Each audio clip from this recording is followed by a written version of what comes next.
तो फिर हमने जो वेब पेज होता है उसका जो बेसिक स्ट्रक्चर होता है, या फिर जिसे हम इस स्केलेटन बोल बोल सकते हैं, वो तो हमने देख लिया, जिसमें HTML हेड, टाइटल और हमारी बॉडी और सबके एंडिंग टैग्स जिसमें हम स्लैश लगाते हैं, वो स्लैश वाले एंडिंग टैग्स भी सारे इंक्लूड हो गए।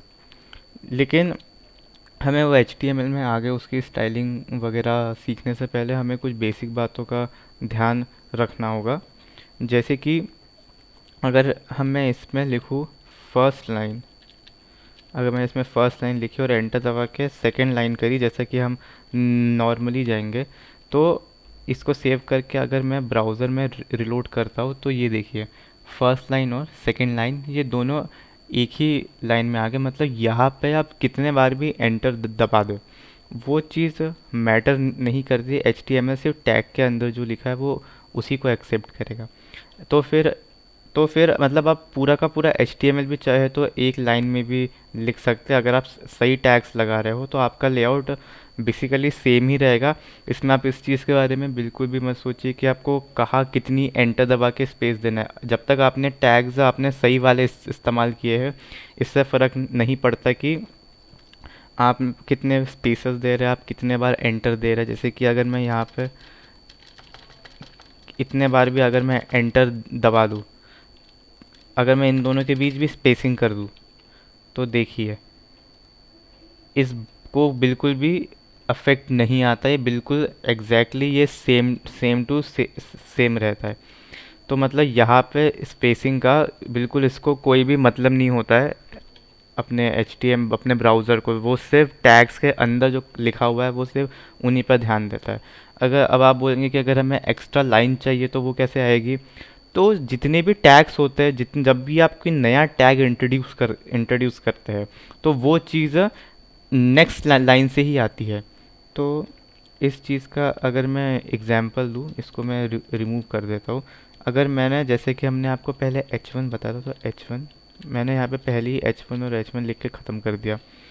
आपको जैसा ठीक लगा वैसा करना, पहले आप लिख के बाद में आप H1 से भी इसको ख़त्म कर सकते हैं, लेकिन मैंने ऐसा किया।